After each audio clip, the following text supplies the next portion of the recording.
warahmatullahi wabarakatuh. Waalaikumsalam warahmatullahi wabarakatuh. Alhamdulillah Rabbil Alamin. Segala puji bagi Allah Subhanahu wa Ta'ala. Kami dari kelompok 1 akan mempresentasikan tentang kerja kelompok kami, yaitu dengan tema ragam bahasa ilmiah.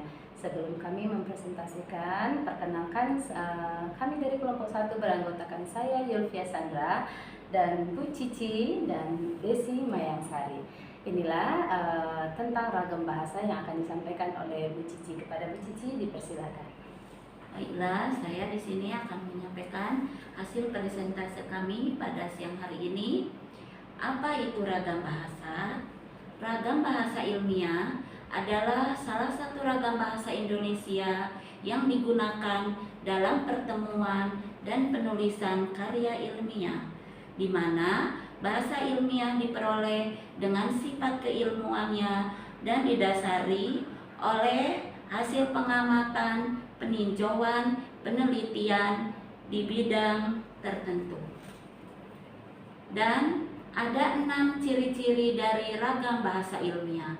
Yang pertama, baku. Yang kedua, logis. Yang ketiga, kuantitatif. Yang keempat, tepat. Yang kelima, denotatif. Dan yang keenam, runtun. Baku. Baku struktur bahasa yang digunakan sesuai dengan kaidah bahasa Indonesia yang baku, baik mengenai struktur, kalimat maupun kata. Yang kedua, logis.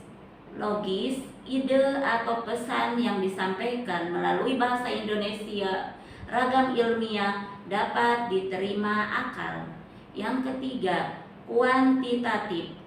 Keterangan yang dikemukakan pada kalimat dapat diukur secara pasti. Yang keempat, tepat.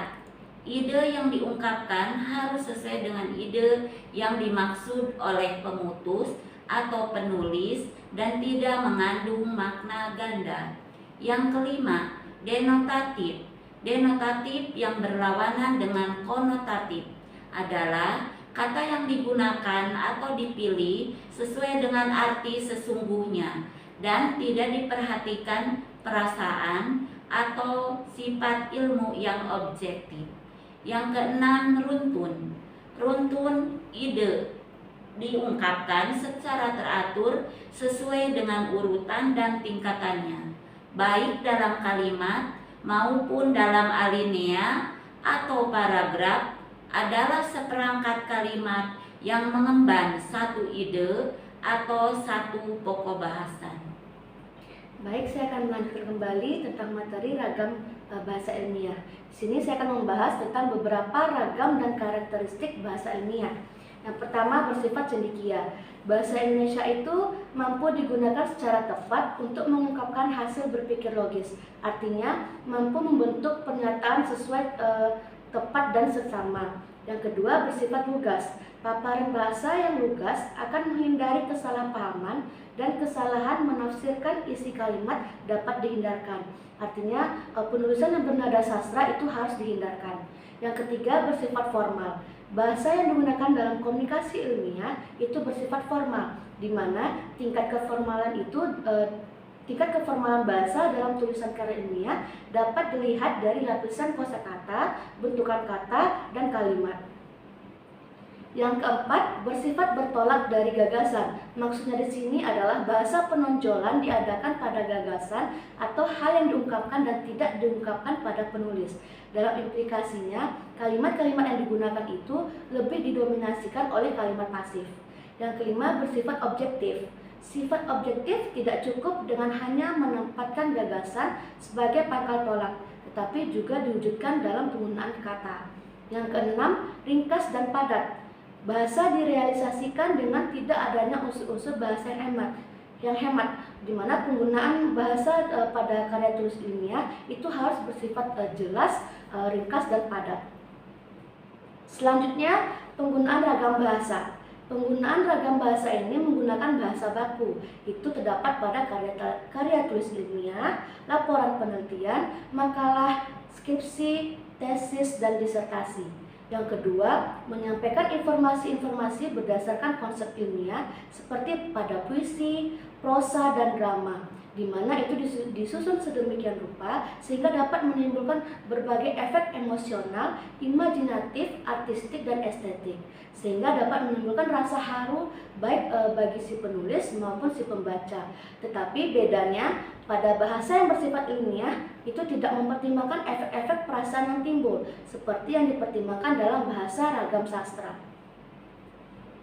Lanjut, pada ragam bahasa ilmiah itu dapat dibedakan melalui media, si penutur, sikap penutur, dan pokok permasalahan.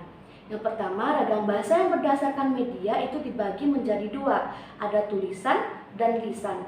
Kalau yang berdasarkan lisan, itu ragam bahasa yang digunakan si penutur melalui komunikasi secara langsung.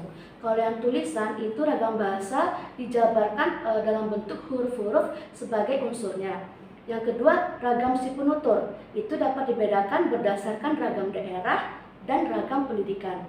Contohnya pada ragam daerah itu terjadi perbedaan pada logat bahasa yang disampaikan oleh si penutur berdasarkan asal daerahnya, karena setiap daerah itu memiliki logat bahasa yang berbeda-beda.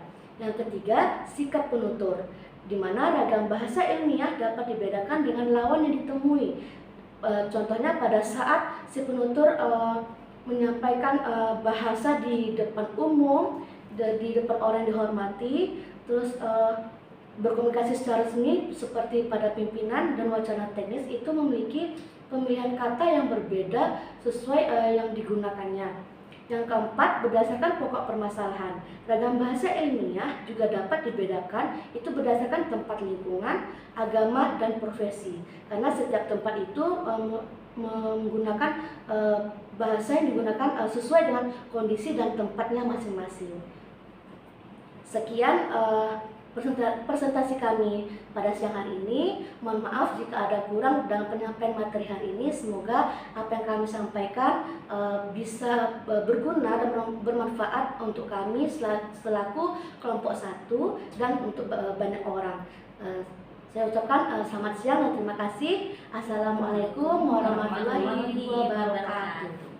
Baik, itu kami dari kelompok 1, presentasi kami tentang ragam bahasa. Jadi dapat disimpulkan bahwa ragam bahasa adalah bahasa ilmiah, adalah bahasa yang digunakan dalam penulisan yang disesuaikan dengan ejaan bahasa Indonesia yang disempurnakan, sehingga ketika penulisan itu menjadi lebih baik dan lebih teratur dengan bahasa-bahasa ilmiah.